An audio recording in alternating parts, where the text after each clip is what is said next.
afternoon, everybody. Welcome in on this Football Friday non-conference season, getting ready to wrap up tomorrow in Ann Arbor for Michigan. Oh, yeah, we're ready to talk about it here on this September the 12th. Thanks so much for joining us back here and in the saddle. And as always, if you're out there watching us live and you have any thoughts, any points, opinions on where the Michigan football team sits after 2 games played, then go ahead and fire away. I got to say that, you always get a lot of opinions after a game. After a loss, they come fast and furious, and it doesn't stop. It doesn't stop. Something on my teeth, in my teeth. It doesn't stop on Saturday night or Sunday morning or Monday morning, quarter of Tuesday, Wednesday. It's still happening here on this Friday, looking back to what went down in Norman, and I don't know, people coming apart at the seams and drawing a lot big conclusions on the season and feeling like, that maybe this thing is headed down the wrong path. I'll get to some of that. I'm talking about looking over on the Maize and Blue review, people that have gone and looked back at the film and are tearing this team down. Right? But, I'm like, for me, I'm sitting here, maybe it's right on. Maybe, Michigan needs a little smack on the head and a little reality check. Everybody out there, that this thing fell apart in game 2, or maybe things are going to be okay, and they still have a chance to do something. That's how I feel. I didn't like the game on Saturday. I didn't really like any part of the game. I thought there wasn't anything that I got there at the end and thought, oh yeah, this Michigan's going to be fine. Except that I've seen plenty of teams go on the road, inexperienced teams, and have a poor performance, and yet have been able to get back and get into the thick of things and have a successful season. So, that's where I'm at with it. So we'll see where you're at, and we'll talk about it here. Is everything fine with Michigan football? I don't want to sit here and just blow smoke and be like, oh, coaches are great, players are great, Michigan's great, go Blue. Let's, unless that's how I'm feeling, and maybe that's how you're feeling, but we'll address that head on if everything is just fine after 2 weeks with the Maize and Blue. I'll have a prediction on the game tomorrow, a game that I'm planning on going to. So I'm looking forward to that. Start out with Michigan and Central and the particulars of this ball game tomorrow. Michigan's a big favorite. They should win this game. Everything that you look at in the competition with Central, they've got a coach who's from West Point, but it's not like the Army game a couple years ago that was really a nightmare. That was one of the worst games, and it ended up being a victory, and there's no bad victories. Okay. But it was a brutal watch, and Michigan almost got tripped up. That one, it would have been I don't know about as bad as Appy State, because, that one stands alone, but it would have been pretty bad. And, they were able to escape with a win. So you see, the first thing, at least, that I saw was that, hey, West Point offense, like, uh-oh. But this coach changed at West Point the philosophy, the triple option. And for those that are, X and O inclined, or X and O bros, whatever you want to say, that's a power spread. Yeah, they'll use a fullback, and they want to run the ball, that kind of thing. But they didn't have any success. Did they run 40 times and had 41 yards, or they ran 41 times and had 40 yards? One of those two last week against Pittsburgh. So, Michigan, if there's one thing that they've done well in these 2 games, they have done well against the run. So I see this matchup as all Michigan. So that's good news, I think, for people out there when you're taking a look at how this thing goes. For me, this offense, I don't want to say it's broke. It was a really, I say really, it was a poor performance. And they didn't really do anything in the run game. They didn't really do anything in the pass game. So what are they hanging their hat on? People that have watched the film and have looked down in the trenches, a lot of things that they didn't like there, picking up when you have twists and stunts and the offensive line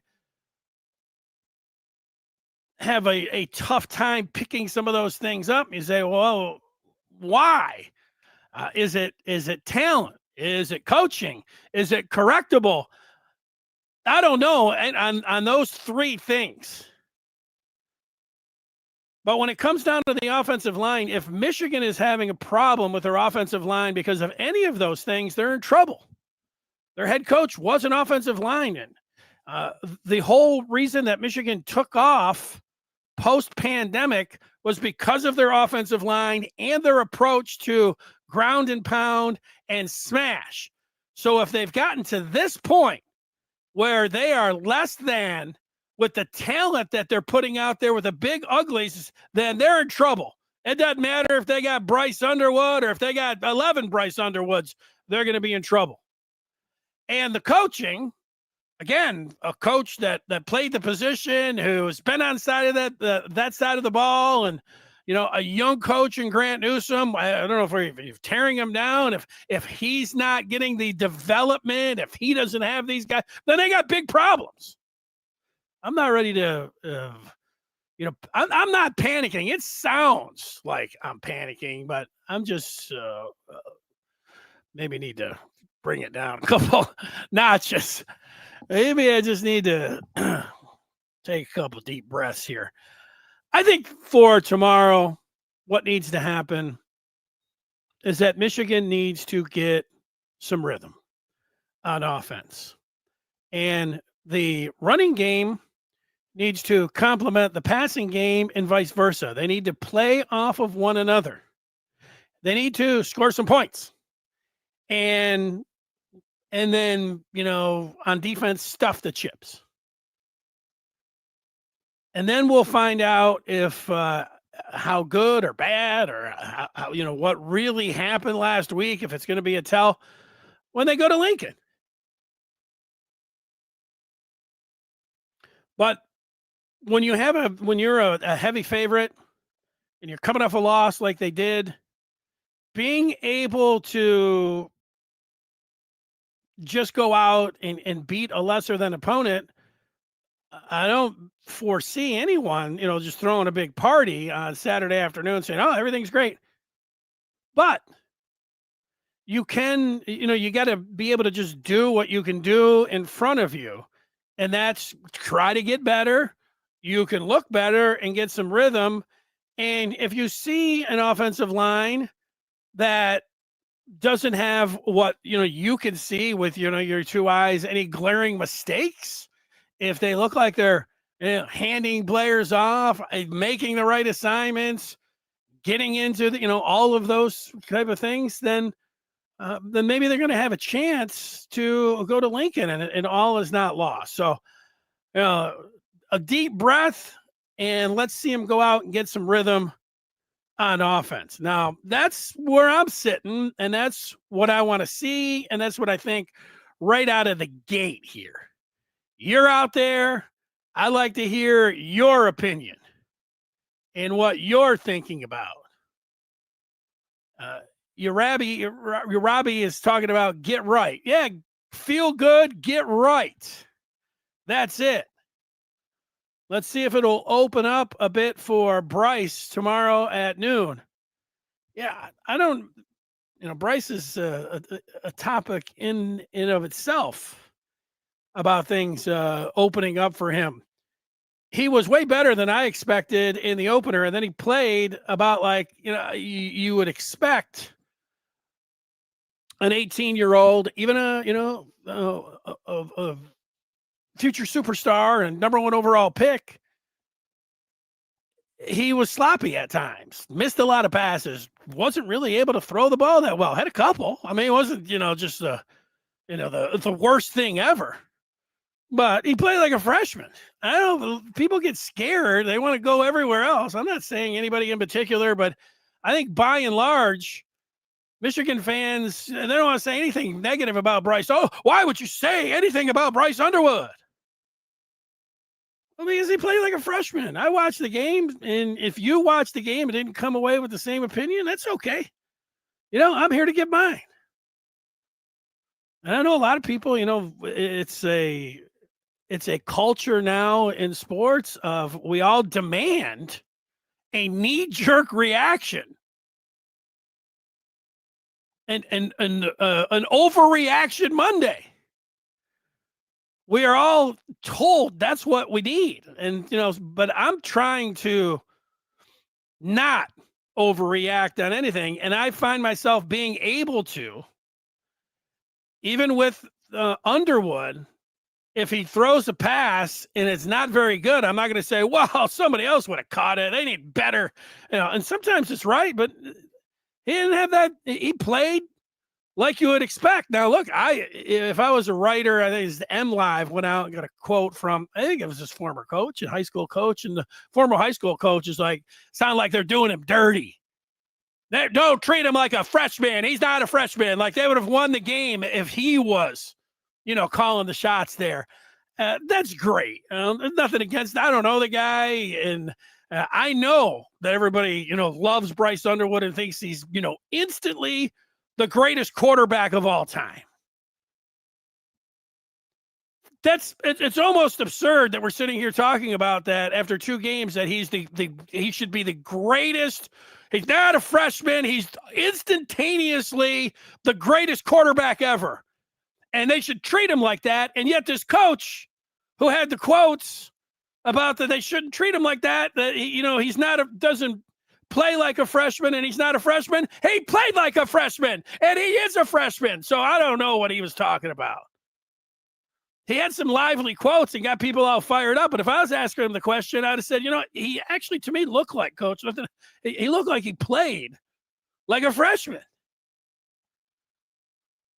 Now, look, maybe every play, everybody else was screwing up, and it was nothing against Bryce. Maybe Haynes should have been in a different spot when the player was coming up and he threw that hospital pass and almost got his running back killed. Maybe the recognition of the defenses and everything else when McCulley was down there blocking and he had him for an easy touchdown, maybe that was all on McCulley. Maybe Underwood made the perfect call. Maybe when they were just running the ball into an overload on the right, maybe that had everything to do with the offensive line up front and Underwood got the play in perfectly. Maybe when he was throwing the passes in the ground and over their heads, that it was bad routes by the receivers. Or maybe like almost every, and in fact, every player, even Michael Jordan scored 6 points in his first tournament game. He didn't light it up for 50. I think that's what everybody expected him to know, and I get it. We all sit around and worship the recruiting. We were expecting a God-like performance every time he's out there. Totally overboard by all fans thinking that. But we all said, we know what the downside is. Who cares? Let's just ride this wave of this guy's the greatest thing of all time. And if anything goes up, it's everything else. It's got nothing to do with him. Everybody else around him. The coaches blow. The position coaches blow. The head coach doesn't know what he's doing. All the players around him don't know what they're doing. That's that's mostly the feedback that I'm getting. Now, there's a few people like, well, let's wait another week or two before we start saying that the coaching staff doesn't know how to use them, that that they're not letting him take off like Lamar Jackson or Josh Allen, in his first game on the road, that they don't have any idea how to coach this, this type of player. It's not like I'm even waiting. Of course I'm waiting. We were going to wait. But what are you really saying? Not you guys. I don't know. I haven't seen anybody say that. When I say, what did you really expect? I know what everybody expected. Everybody expected him to be the greatest player of all time immediately. And when he wasn't, it has to do with everybody around him. I would suggest that for all the people that see that, and even if watch the tape and all that, he has some responsibility as well. I know the coaches have responsibility, got to put him in the position and all that, but he also, and it's understandable, except that we all built it up. We all had, it was unrealistic to think that instantaneously he was going to be the best quarterback ever. That sounds crazy. Talk to someone who doesn't follow recruiting or might not even be in football and say, hey, there's a kid that came in that everybody thought immediately was going to be the greatest player ever. The greatest, best freshman of the week, greatest player ever immediately. Maybe it's just I don't know if it's I don't think it's a lunatic fringe.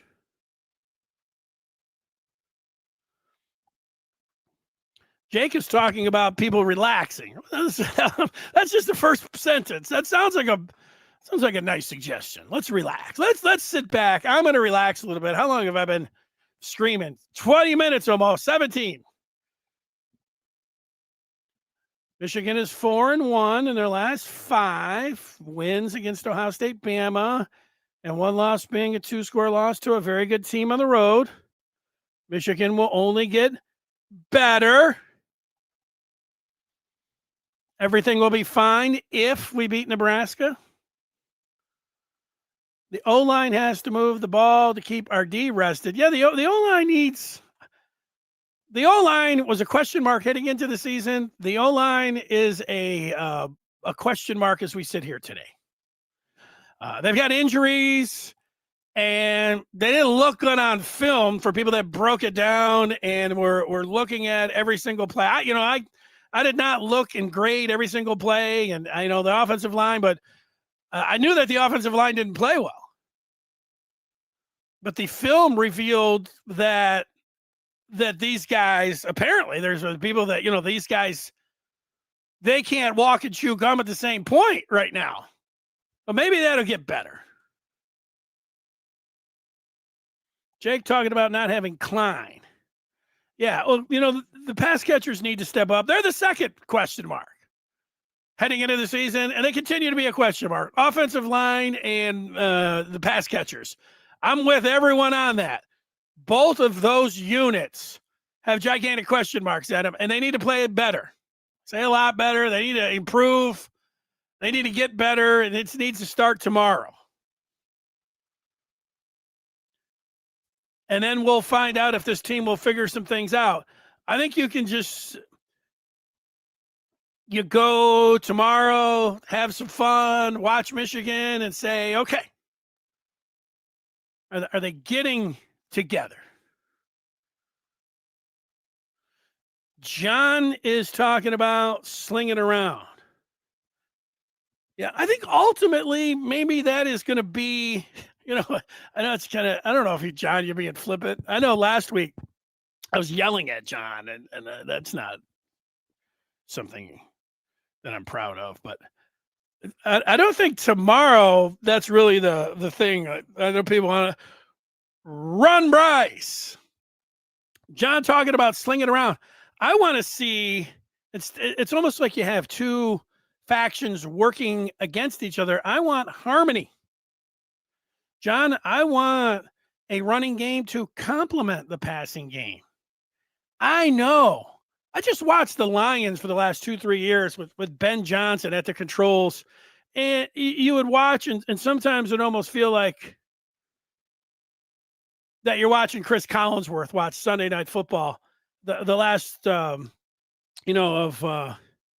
of watching the Lions the last 3 years. You just laugh. Oh, what a call. Whoa, oh. You'd see all this stuff. Look at Ben Johnson. And I know he's got a lot of talent. I want to see a marrying up of both running and passing myself. John's got a couple comments here. Let's see. He's on a roll. We don't have the elite O-line for smash when the other side is loading 9 in the box. Spread it out. I agree with that.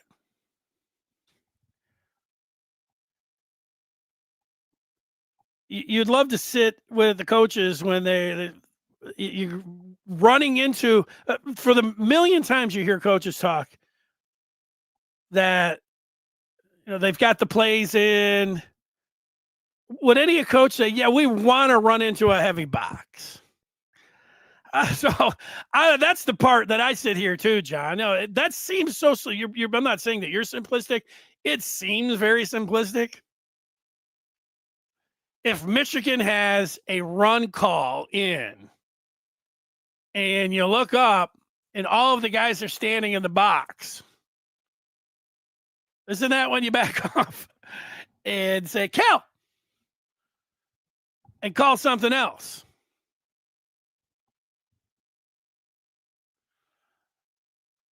That's what I want to know. Bryce should get a pass this year. He did just turn 18.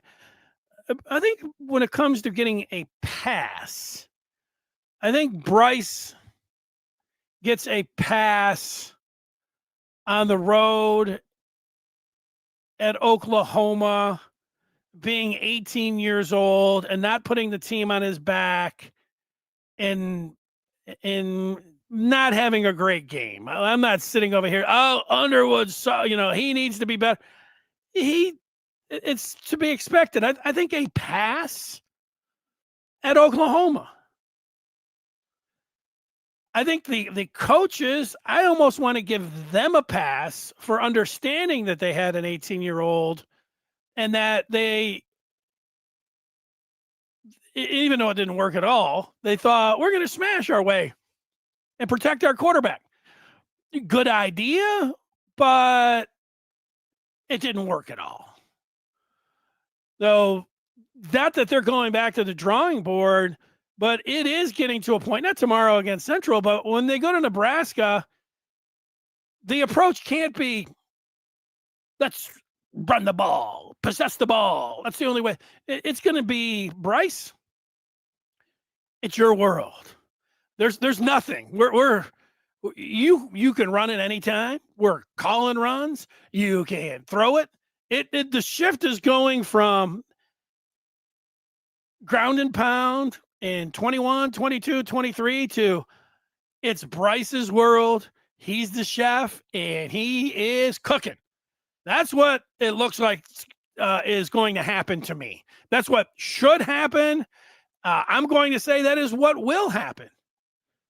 It is Underwood, and it is, let's see him fire the football down the field.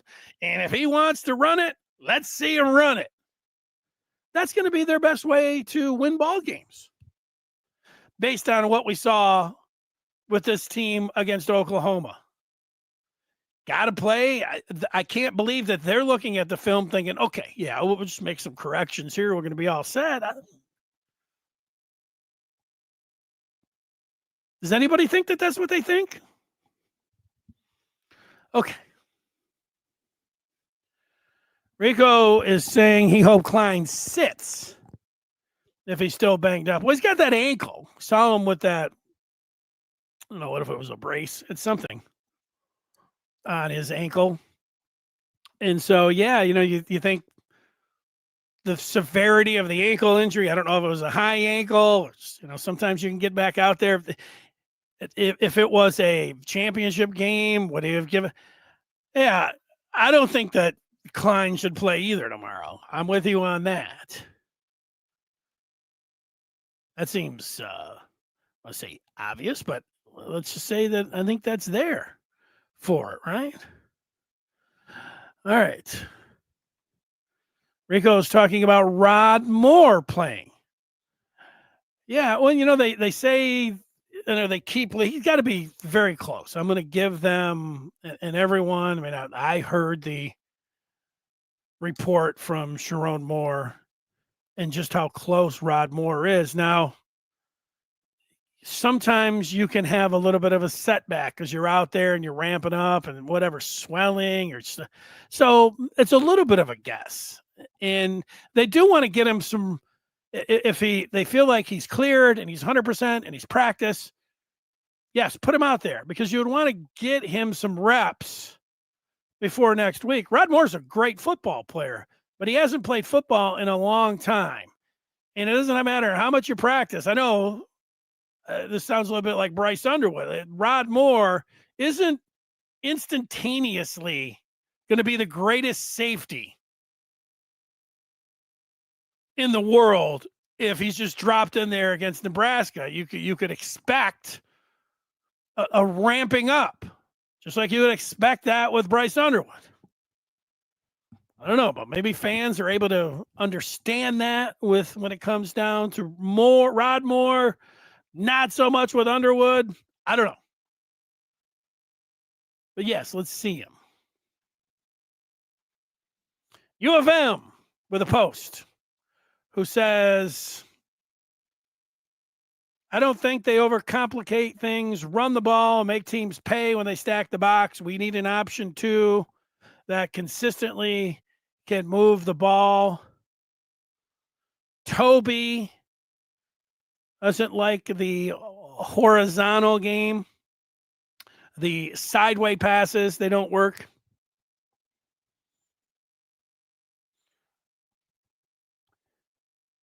They didn't have much success against Oklahoma. I like to, if it's 3rd and 6, let's say, I like to run a route 6 yards or more down the field and throw the ball to a receiver that way. I don't have the chart in front of me. I know Michigan was 3 of 14 on 3rd downs, but I can remember a couple where it's 3rd down and 7, and they're throwing the ball sideways as a screen. Oh, more than once. I didn't like that. I don't. They can put the pieces and draw things up and talk about what they know about football and all those kind of things, but it didn't. It looked like poor play calling, and I think everybody thought that. Everybody was looking at it. Why? I get a first pass throw every time I've watched my whole life. When I see a young quarterback and they throw, let's say, a 10-yard wide receiver screen to him, the announcers, they all say this. Most of those guys have all played football. They all say, that's a great pass. That's you just want to get him feeling comfortable. Get him that first pass. Well, his first pass was he had a guy in his face and he kind of swung the ball out. It was a great pass. The touch pass, it was awesome. He didn't look like the greatest quarterback of all time on that first pass. So, but then do they have to, throw so many of those, to get him more comfortable or something? There might be something to that. That's at least stuck in my head. Why? Stop it. Sideways passes. I am with you on that. All right, that gets us to, before we get to the prediction part, where I ask if everything is fine. Is everything fine with Michigan football right now? That's a question for you out there if you're watching this podcast live. Answer it. Fine is a interesting word. Of course, you want to say, we'll see. I'll let you know, Saturday night. Those aren't those are all fine answers, but we want an answer right now. I think that they are going to be fine. I think that what it looked like on Saturday, that they have a young team. Obviously, they have a young quarterback. And the main thing is developing him. And he is part of the offense. The line has to develop as well. They had pieces moving around there.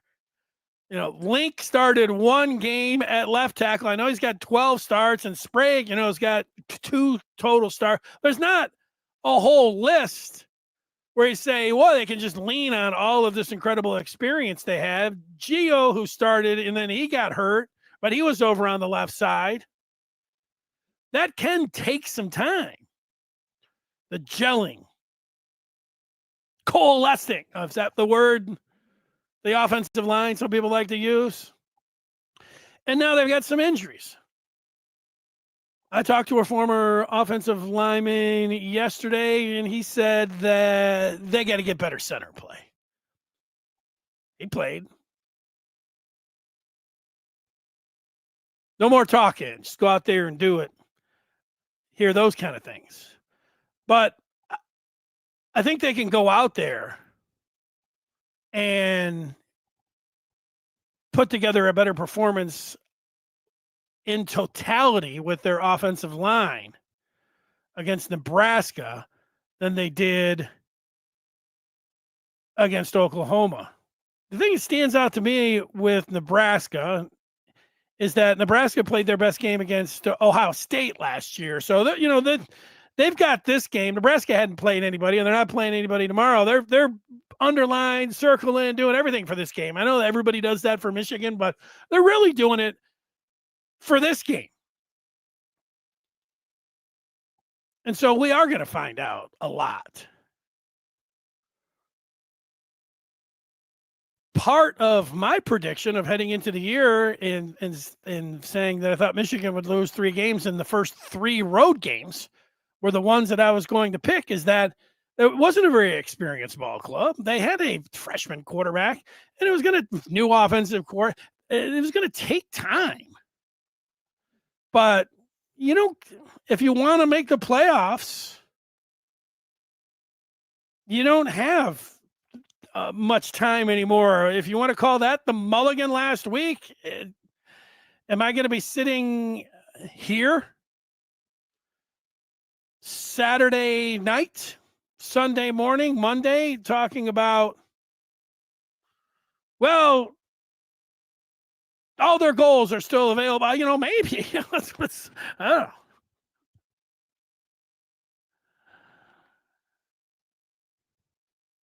Yes, the offense is a work in progress, and figuring out the plays and the coverages and what they want to do when they break the huddle. Those are some of the elementary things that experienced teams get down and that inexperienced teams struggle with in big spots. And that's what happened on Saturday from where I'm sitting. And I don't, you know, I get that there are people that break down the tape and think that, oh no, that's that nowhere the plays, the checks, the communication between receivers, backs, and quarterback and offensive line. No, it was just all poor play by the line, and even worse coaching with Lindsey calling the plays. And just go to any of the other position coaches that you want to go to, call them out on the carpet. They didn't do anything, and then they don't have the talent. They didn't have the talent. They didn't get the coaching. They didn't have the execution. I'm not sitting here telling you that I think that's all of that.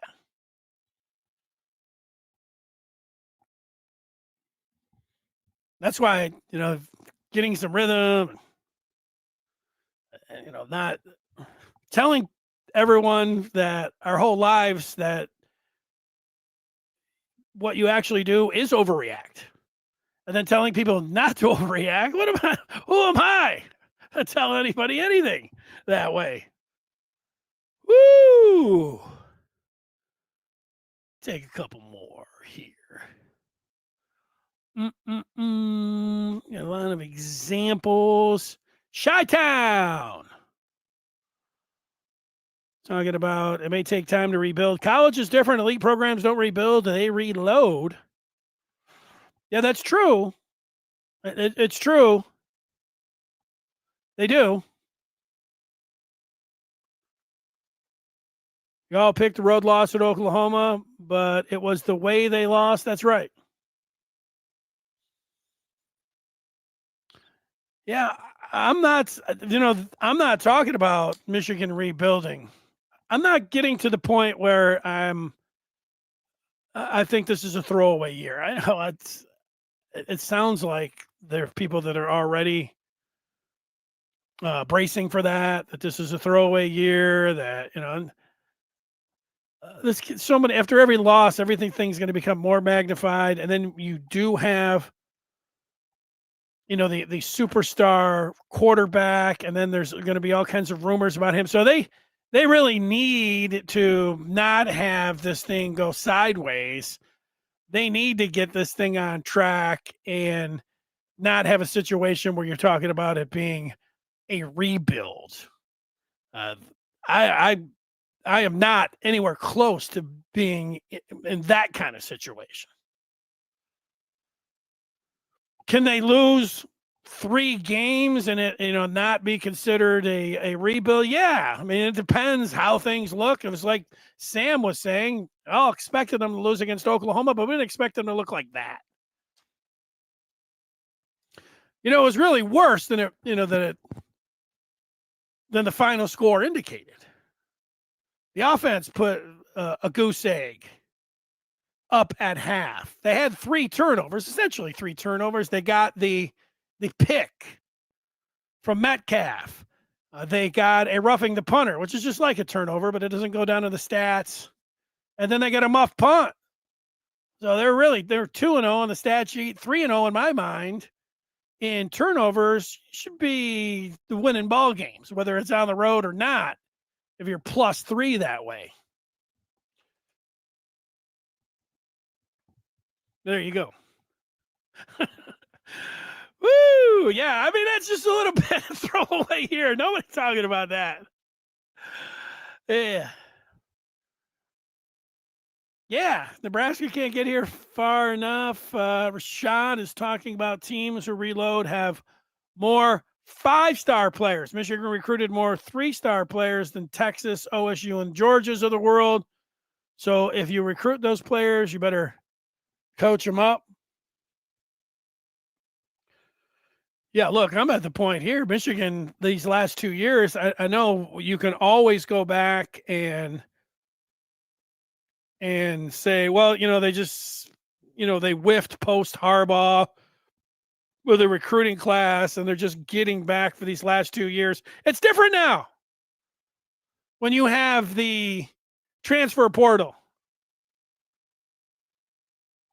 They've got stacks of cash, and anywhere that they looked at their team and thought that they needed help, they could go out and buy some of those players. They did it at quarterback. They did it at running back. They did it at wide receiver, and they did it on the offensive line after last year. Now, yeah, quarterback, talking about, Jake Garcia, but and what's his name that we haven't seen? Mikey Keene. They hit the transfer portal twice there. Haynes, they hit the transfer portal. 2 offensive linemen they brought in. A punter, a kicker, 2 defensive tackles, a corner. And so I don't know if the old game of 5 stars and, how the recruiting that we've always been able to do. There's people that really like it and been able to go back and say, oh, yeah, no, these are the holes. These are the holes. When you can go out there and supplement your team with a transfer portal, I don't know how much I'm hearing all that.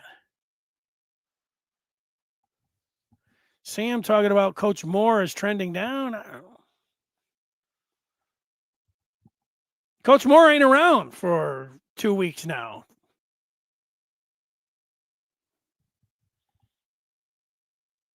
Tom, who's Mr. Positive, is worried about the offensive line development. He is also worried about Nebraska. He's not overlooking Central, but we cannot afford another early loss. I believe we win the next 2. I'm very concerned. Well, see, now here we go. True Blue Tom's very concerned. There you go. Moore has an entire season ahead where he can make people feel like he's the guy. Well, Coach Moore, this whole offseason, I saw nothing but praise for Coach Moore. Nothing but praise. The way he got his team down and prepared against Ohio State, and then their a bowl game. I saw every Michigan fan is as high as possible on Coach Moore. And I didn't hear anybody say, oh, bad hire, Chip Lindsey. I have seen some people saying, why is Moore, putting his hands too much on the offense? Any offensive coordinator that Sharon Moore was bringing in, it was going to be a blended philosophy on how they wanted to approach Underwood and approach the game plan and how they're going to play football. They weren't just bringing in Chip Lindsey and Moore saying, it's your world. Go ahead, whatever, Chip, however you see it, do whatever you want. Collaborative. Coaching term people like to use.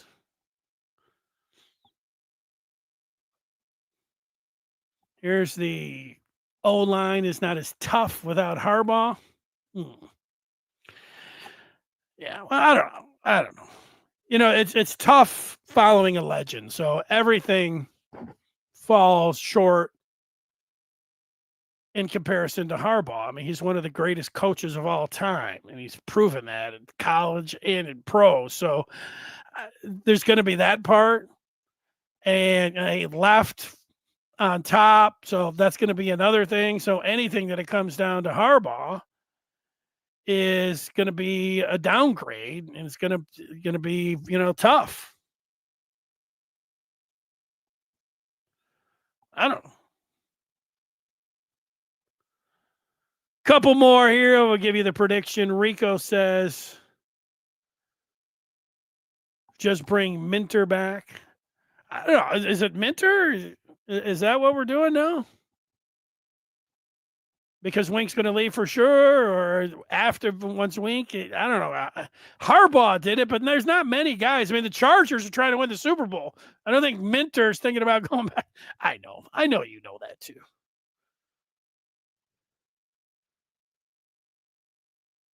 Gring says, bro, we played Oklahoma with a new OC and quarterback in the second week and lost by not a crazy margin. All these people are whining. Yeah, welcome to Michigan football podcasting 2025 or 2024, 2021. It's the same it's the same everywhere.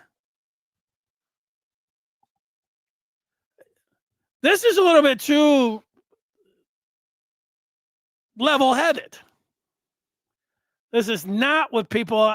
It's a very level-headed and understandable post. Talking about let's get real, guys. But we are not. Nobody wants to get real. You want to overreact. Everybody is told to overreact. It is Overreaction Friday, I guess. They're supposed to have it in the rearview mirror by then. But here we go. That's it. Woo! Rico says OU was an auto loss for me before the season. Was even close to starting, so everything is still on track. John's not totally buying the NIL explanation that I was giving. John talking about OSU and Harbaugh, how long it took him. Sam is not doing any whining. He's been watching this team for 40 plus years. He's just saying it like it is. Well, that's what we like, for people to say it like it is. I'm going to say it like it is with my prediction tomorrow. I have Michigan winning 38-13. And that does not cover the 28.5. So I guess I would take the chips in 28.5. But I am not betting on this game. But that's the score that I cooked up in my head. But I foresee at one point Bryce Underwood maneuvering in the pocket and running up to the line, and instead of throwing it like he did in sweet fashion down at Oklahoma and going for a big gainer, I see him keeping the ball. And I see him galloping, swerving 5, 8, 10 yards and stepping out of bounds. And then I hear 110,000 who are going to roar because they will be so happy and will want to give him that positive feedback, and the coaches. Yes, you're taking the saddles off. It's no more. It's Bryce time, and it will just he is unleashed.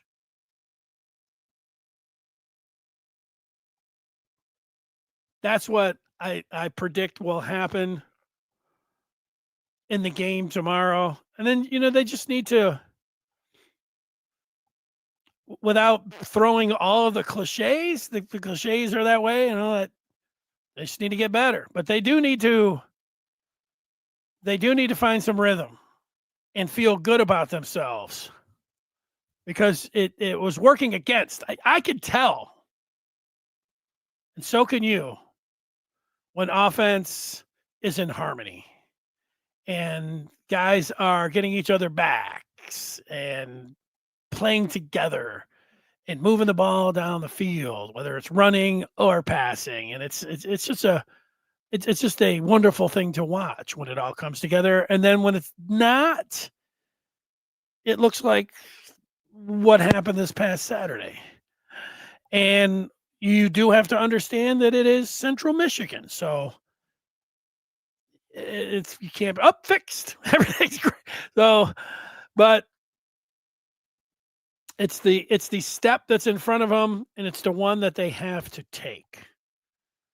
So that is how I'm sitting and where I am at. Sam would like to see Bryce run.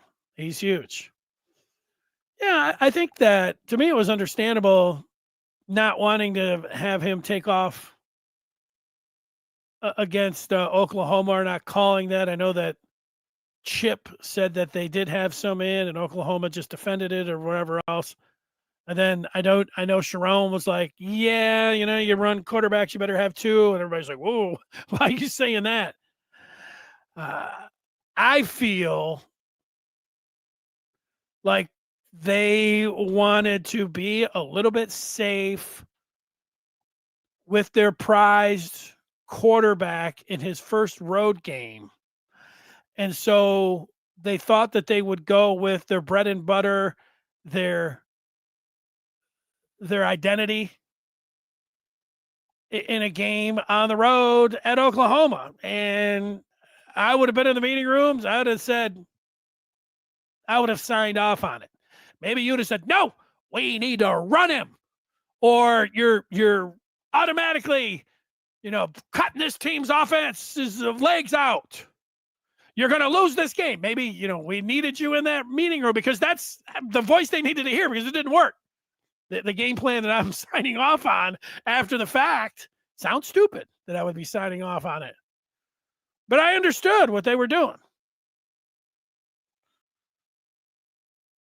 Did this offensive line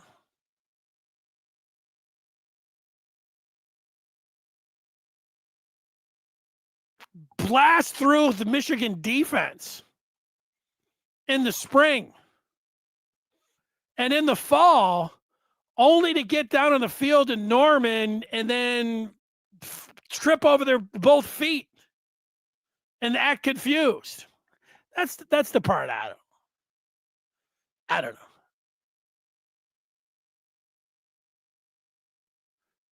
Because if they weren't, I know they're good, but if they really weren't a force, they shouldn't have had that game plan.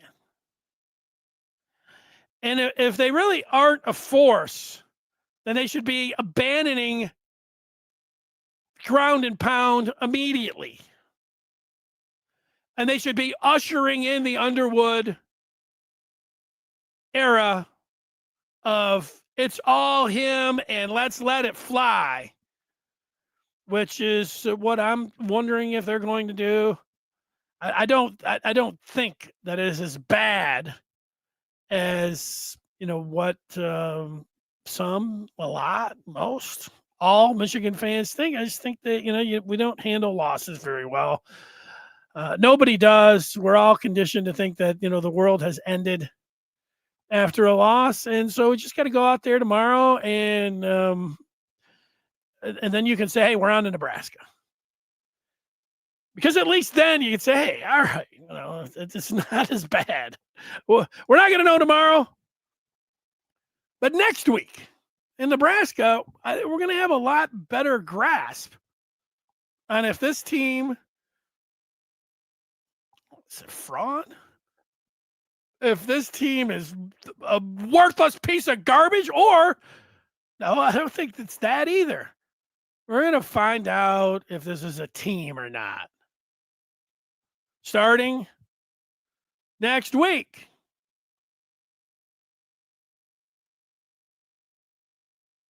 Let's take the last 5 on the feedback. We're impatient. It's fun overreacting. Sean says, just the Sean Malone, I would love to see change in Michigan's vision of their offense. Perhaps pass first. We now have the quarterback to do it. Ferris getting in here talking about short passes. We don't want to talk about short passes. Short passes are not a fun thing to talk about. Vertical passes is what we like. Down, it doesn't have to be like we feel like they're going to throw the ball the length of the field every night. How about passes beyond the first down marker? That's the kind of pass I want to see, especially on third down. You want to run a screen because you just love the screen game. You're Chip Lindsey. Your whole life you've believed in what you see with this offense. You screens, screeny. Let's go. Throw them then. Not on third down. Short of the sticks.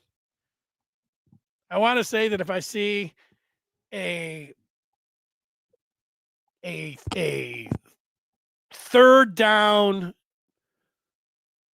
horizontal pass short of the sticks, I think Michigan fans should boo tomorrow. I mean, is that what I'm saying? Maybe I will boo. There should be.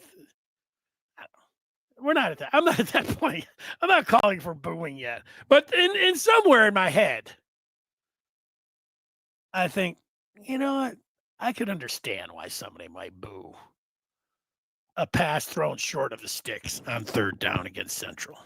Look, I'm anticipating something that I really don't want to happen, something very bad happening, and then how my reaction is going to be. That's not a very good mental spot. And if you were thinking along the same things, you're not in a very good mental spot either. So let's try to get in a better spot. Dave is calming me down a little bit, saying, this is overblown. It is. It is overblown. But Rashad is tired of the short passes. Let's give a couple more Mississippis to Bryce. I don't know if everyone understands what that is, but, Dave, you play football in the backyard.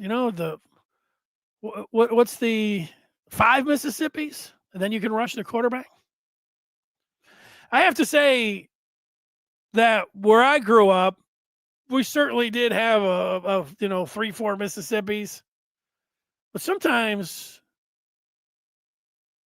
it was a simplification. We went to the terminology of dog, 5 dog. A little easier on you. Maybe that's just when we were young and couldn't spit out Mississippi. 1 dog, 2 dog, 3 dog. 1 Mississippi, 2. Yeah, it's a lot. 5 dog, you can get a lot quicker. Of course, if it was 5 dog, I was taking off on 3 dog. You got to press a little bit. It comes down to rushing the quarterback. That's it. Ferris is wanting more short passes. There's one. See, there's always one. More short passes.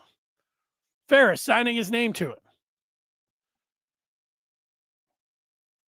Maybe that's what Chip would say. They were all sitting 10 yards back. They were sitting 10 yards back, but as soon as Bryce went back, they all started running up. Because they're like, they're not going to throw it. Rashad, we took him back to when we were youngsters playing ball. When you're a youngster, it's fun playing in days like today. It's 80 degrees outside, but it really is awesome when it's snow on the ground and you're playing football with your friends. And then it feels like John Facina is in your back of your head and you're running the ball. If the snow's coming down, let's go. That's fun. That's a lot of fun. Okay, speaking of fun, you want to have a lot of fun breaking down Michigan?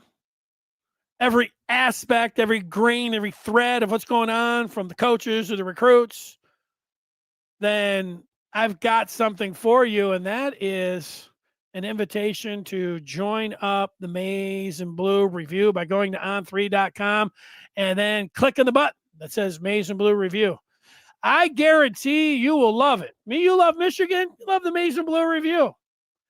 Breaking it down, talking about Michigan all day, all night. I'm there talking about it. And it hasn't been great fun. I don't want to say it's a lot more fun when they win. But, isn't everything? Nobody's sitting around. I mean, it's life, but nobody's sitting around saying, oh, it's a lot of fun after a loss.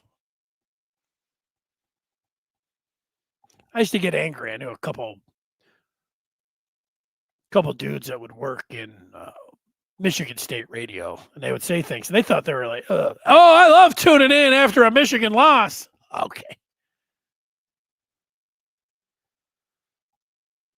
Oh, they're riding high with their overtime victory. They're going to get theirs. They got some medicine coming. That's all. Whoo, pancake. Yeah. We get Chip and Sharon saying different things. What gives? Yeah. What gives is that these guys aren't really giving you the straight answers when it comes down to these news conferences. The truth is that there's anything that these guys would rather do than sit out there and answer questions from an assembled media, even their hand-picked Homer guys, like, nothing. I mean, they're inside Michigan, whatever, they still ask the questions. Why are you asking that? They don't want to answer any of those questions. So that they're not all on the exact same page, I'm not going to get if I really break it down. I read the comments. So this big gulf between Sharon and Chip on running Underwood. I didn't really read it or see it that way. I guess you parse the sentences any way you wanted to. I saw Chip say, "Yeah, we'll run them. We're going to run them," and I saw Sharon say, "Yeah, we're going to run them. Not right away." So take out of it what you will. I just told you what I took out of it. Coach speak, and I will guarantee that come Nebraska that they tiptoe a little bit and want to play it safe with them. Yes.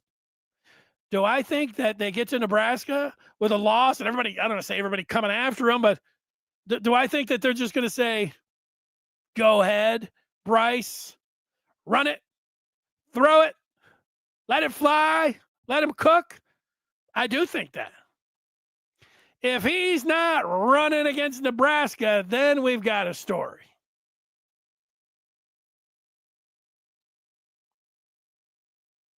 And if he is, maybe we can just say, let's keep Biff. That's as an aside. I will be on after the game from the field. And so we'll bring you a post game that way. And then we will see you back at 2:00 on Monday. Jim Scarcelli will join us with the film. Scar's been practicing. He's been texting me how he's been practicing some of his latest moves on the telestrator. So I'm looking forward to seeing that. In between there, that's why I tell you to go to the Maize and Blue Review. We'll just continue this conversation over there. So enjoy the game tomorrow. And thanks everybody for watching. And have a great weekend. Goodbye.